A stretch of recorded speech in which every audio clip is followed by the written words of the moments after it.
Hi everyone, Helen Blunden here. Hope you're happy, healthy and well. It's time for a new book review today where I share some life lessons out of the books that I have been reading. Thank you very much for the viewer out there who recommended this. They told me they were reading it at the time, and when I read your comments I thought to myself, that sounds like a book I would like to read. So I hunted for it. My local library had it. We're talking about Georgi Gospodinov's Time Shelter. He's a Bulgarian writer.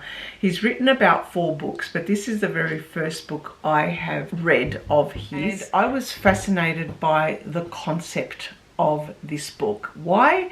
Well, I'm a bit of a historical buff, and one of the things I love is learning what was in place in my local community or in my own area historically and going back, and in particular finding old buildings, the old artifacts, and even the stories through different stories in books or in stories that I happen to read in other formats. I love the idea that we are simply placed in a particular point in time. Behind us were a whole heap of people and different buildings in the same place that we are standing today, and then when we go, there'll be other people in our place. I just find that fascinating. With that in mind, when I saw the outline of the Time Shelter, I thought this would be a book I would like to read.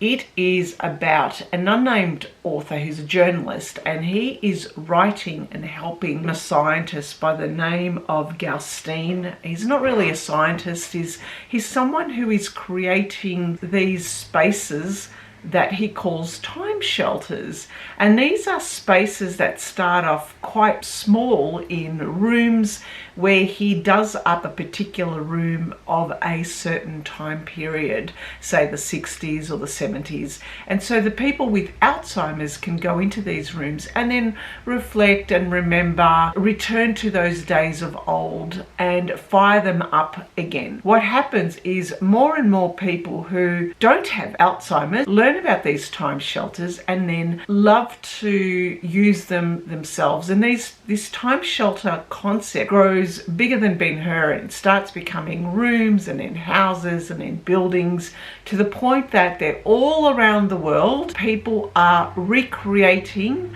and living, deciding to live in particular decades of their preference. The 60s, the 70s, the 80s, the 90s. Now what happens is all the European countries start to have a referendum. The politics of Europe dictate that we have to all live in one decade, but that is not the case. All of a sudden then they can't agree what decade to live, and so there are different pockets of places that are all living and reenacting the certain decades that they prefer. And it is an interesting concept, and it is a book with a genre that you really can't place. So I thought it could be science fiction, it could be dystopic. Certain parts of this book I liked, in particular the first part, which was the story of the time shelters. The second part, which is all around the referendum, starts talking about the different politics in Europe. And I guess being an Australian, and I'm not so close to European politics, that is something of my own knowledge gap, and I can't put any comment on there. But it was very interesting to see how Gospodinov talked about the different countries in Europe when their best years or their worst years were. Ultimately, the lesson was that just because I had a really good decade and I thought, say, the 80s were the best, does not necessarily mean that in another country, another person who is a different age group, that the 80s would have been good for them. I felt quite a heavy read, except for the first part, which was interesting with regards to the time shelter concept. It gave us lots of food for thought, and many times I was stopping and writing notes in my book, and you could see the copious amount of notes in here. I even highlighted aspects of them because on each page there was something to stop and think about, because it really played on this idea of, did we really have a better past, Or are we simply afraid of the future? Or we cannot face the future given that our current present is changing so much. We don't understand where we're going to. We don't understand the skills that we need to understand what kind of future we want. So what we do is we backtrack and we start to reminisce on the days of old, thinking that they were the best times when in fact they may not have been.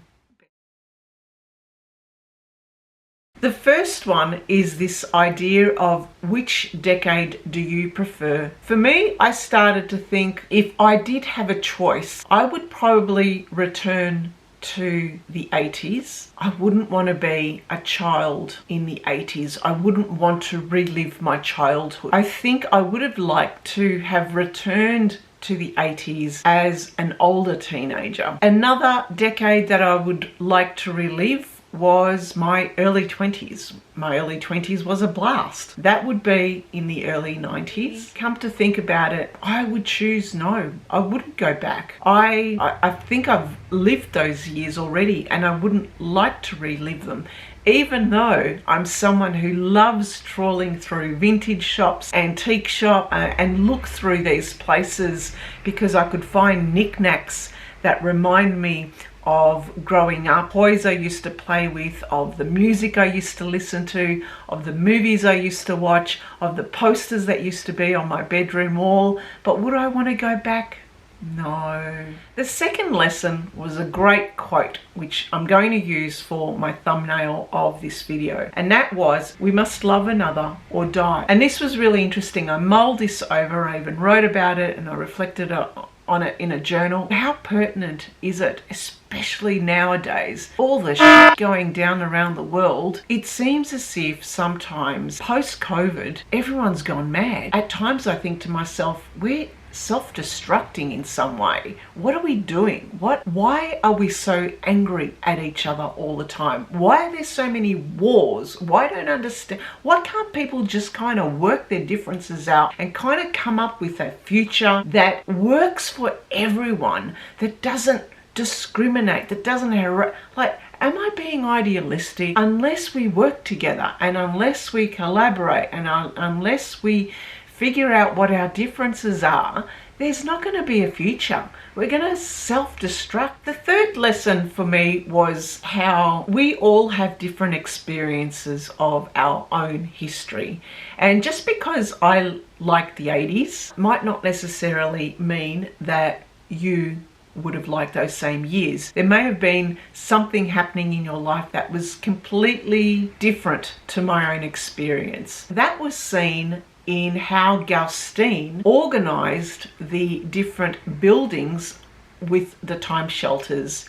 And he had the lower floors as being the 1940s, the upper floors being the 50s, the 60s, the 70s, 80s, the noughties, and so forth. So the higher you go, the closer you are, right, to the present time. But he had the basements made out as some kind of shelter, a bomb shelter for the 1940s. There was this question being asked, would people want to go back to that time? The third lesson this book made me think about, all the stories that I've accrued growing up, the type of people I've met, the places that I've been to, the experiences that I've had. And I thought to myself, where are they? A lot of these are actually written down in my own journals, but those journals are for my eyes only. A second part of where these are were held in social media posts. My entire life seemed to be kind of on social media, but a few years ago, I deleted all my social media. I archived and saved all those posts, all those photos onto my own hard drive here at home. I'm the only one who sees them. Also, I have a lot of my memories in so many photo albums, and the other stories I have are what's in here, whatever I can recall based on conversations that I have with friends and family, shared experiences through conversations, through recollections, and through stories. Our own family and very close friends are probably the only people who know what those are. When you're growing up as a child, your parents are the only people who would have known you as a child. And then when they die, the people who knew you as a child are gone. Those memories are gone. So that really struck me as deep and profound. Halfway through this book, the people reenact certain times that happen, certain situations that happen in certain decades. But what happens is these reenactments were actually developed and designed by default by a guy here, a character, whose whole business was all related around creating these reenactments for people. There was a middleman involved, and he saw it as an opportunity to make money. It was simply a business for him. And we saw this person running two particular events from two opposing political parties on very similar principles around marketing these two different events. You know, that's what happens nowadays. I mean, look at all our different political parties and the events they hold. They are similarly templated in some way, and people behind the scenes and certain companies are making money from these. So it's really not about holding up an ideal and thinking that political party, just because they were there in the 80s and they worked for that time, for us, that they would work again in our current time. That's not the case. The lesson in here was always be mindful of who's actually pulling the strings behind the scenes, because before you know it, these reenactments really are becoming the real thing, the true thing, a repeat of the original event. This particular person who was organizing these events, he said to the author, quote, "You've always lived outside the real world," unquote. And I had to write that down because I've done that. I've actually lived outside the real world because I've lived in my own head for much of the time. One other lesson was that he thought that countries need their unhappiness because that is how a country is forged. Without them being unhappy, no songs are being created, no poetry is created, no stories, no writing, no creativity, no art. A country needs to be poor, needs to be hard done by, needs to be in some difficulty in order for them to become stronger. What do you think? Do you believe in this? I come from a country, Australia, that has a very long Indigenous history, but a very short colonial history. We haven't been invaded by others. We were the invaders for the Indigenous population. But we haven't had any conflicts on our land. We have sent soldiers, sailors and airmen to different conflicts around the world. We've participated in different conflicts. But on this land, to say that the white people have had something done to them, we have not experienced that. This concept of being unhappy is a difficult one for me to reconcile as an Australian. But coming from a Greek background, I have grown up with parents who knew of a time of civil war, of grandparents who knew a time of war, of great-great-grandparents who knew of the invasion and the occupation of the Ottoman Empire in Greece. And so I've had these stories put down to me through generations that has become a part of me. So I'm at a point now where I think, do I continue that same feelings of the past for my future, or do I think that the future now is ripe for different kinds of thinking, different ways of looking at things, changing of minds, changing of perspectives, that the future is more fair to everyone. This book made me think of a lot of things, and it might be read differently if you are European background. If you are a Bulgarian, you would probably also see a lot of alignment or things as a Bulgarian that you would understand, whereas I didn't in this situation. But I used my own experiences and my own personal history. Another couple of very interesting points that really resonated with me in this book was the fact of how you capture time. It's very hard to capture time. Well, you can't capture time, but time does slow, or it feels like it's slowing down every afternoon. And he mentioned in this book that afternoons was a time for him where time seemed to slow down. And it is for me. Around 3 or 4 o'clock every day, I'm usually reading at that time or watching a bit of TV, but doesn't the day go by really slow at that time? He mentioned in here that the afternoon was the time that Jesus had died. He talked about scents, as in smells and aromas, how they can bring back certain times and certain time periods. And he asked the question, if you were to recall what your country was like in a particular decade, what would that decade smell like? And 1980s, I know what that smell in Australia would have smelt like. 1980s Australia, Melbourne, for me growing up, was bubblegum. That's it, pink bubblegum. Even different countries have their own smells.